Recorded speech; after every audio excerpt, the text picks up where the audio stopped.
In a press conference in the Swedish Embassy in Vienna, the Austrian platform STOPP SEXKAUF, Stop Sex for Sale, presented an overview of the current situation in many EU countries where legal prostitution forms the framework in which sex traders and pimps can exploit women and force them into prostitution while benefiting themselves immensely. Swedish lawmakers decided for a different strategy than simply trying to make prostitution illegal. Instead of going after the prostitutes, the prosecution of buyers of sex services is at the center of this so-called Nordic model. A report was given by Rachel Moran from Ireland, a survivor of 7 years in prostitution and now an author and advocate of this model. The Swedish Member of European Parliament, Nilsson, explained how this model, after being introduced in his country in 1998 and later adopted by several Nordic nations, dramatically decreased human trafficking and other crimes. We asked Rachel Moran and Nilsson about their experiences. Hi Rachel, can you just tell us really quickly why you're in Austria and what Space International is doing? I'm in Austria to talk about the work of Space International and the movement globally to abolish the sex trade. And I'm very happy to be here, and it's nice to see that there are like-minded people here, as there are everywhere. Can you just tell us quickly about the Nordic model and how Ireland, in what position it is right now? Well, actually what happened was the campaign to introduce the Nordic model to the Republic of Ireland started 5 years ago. In that time, Northern Ireland seemed to be inspired by what we were doing and got their legislation over the line much quicker. Good for them. Our legislation has passed the final phase of the Senate. We're expecting the legislation sometime around April. Well, quite simply, I advocate the Nordic model because it's the only social justice framework of dealing with prostitution on this earth. What we have to understand is that in this prostitution debate, which is raging all across the globe right now, the loudest voices are actually those who are benefiting from the sex trade. Well, the Women of Space International, which is the group I've just mentioned that I'm involved in, we have nothing to gain here, and that's what I'd like people to understand. We're doing this because it's the right thing to do, and we're not doing it for ourselves because it is quite literally too late for us. Our experiences in the past, we're doing this for the next generation of women and girls all across the globe. Nilsson, you are a member of the European Parliament, supporting human rights, especially fighting against prostitution, commercial sex. In Sweden you have the Swedish model, which you presented today. For us, it was important when we mobilized for this new law to criminalize buying sex.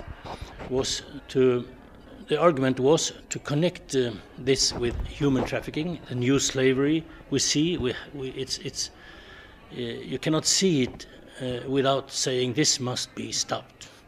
The trafficking and the modern slavery must be stopped, and it's so intimate connected to prostitution. A lot of countries are implementing it now or thinking about it. Others are on the different direction. How do you see it in a European-wide connection? Well, it's been 2 years now since the European Parliament endorsed the Honeyball report, and in that time we've had a lot of political shifts. Firstly, the Nordic model, which, as we all know, began in Sweden, shifted to Norway, then to Iceland, Northern Ireland, Canada, and we're looking at France and the Republic of Ireland, where I'm from, imminently, within weeks or a couple of months at most. So I really do think that this model is shifting, it's moving. I think that's self-evident. So you have to fight prostitution if you want to fight human trafficking. And the second is gender equality. Gender equality is also an important argument. If you want gender equality, you also have to fight prostitution, because it's a way of using your power as a man with money against women with no money by their sexual services. What has changed in Sweden since buying sexual services became illegal? one thing, there was an evaluation done. One thing is that the percent of men who say they have bisexual services went down from nearly 14% to 7%. But also, the police are saying this is an important tool to fight other criminal acts.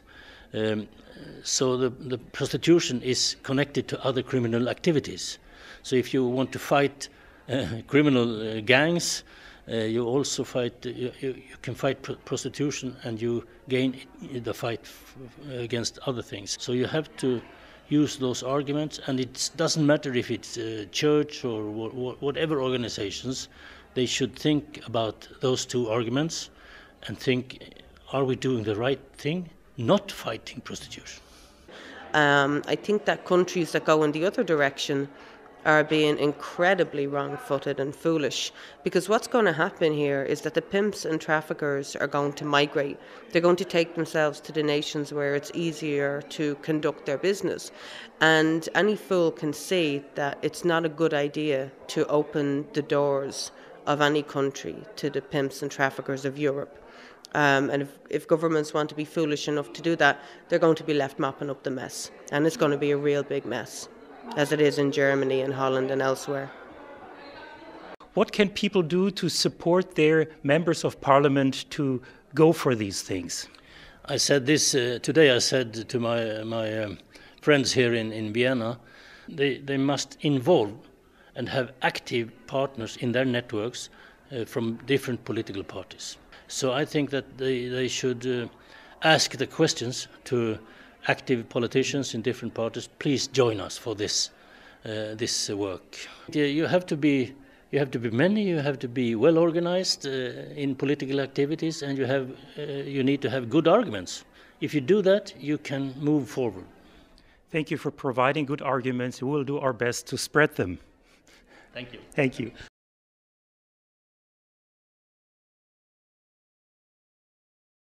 Well, I think right now the Pope are doing a good job in the Catholic Church. He's moving forward in good social issues, and I am hopeful that the Catholic Church is also moving towards this opinion.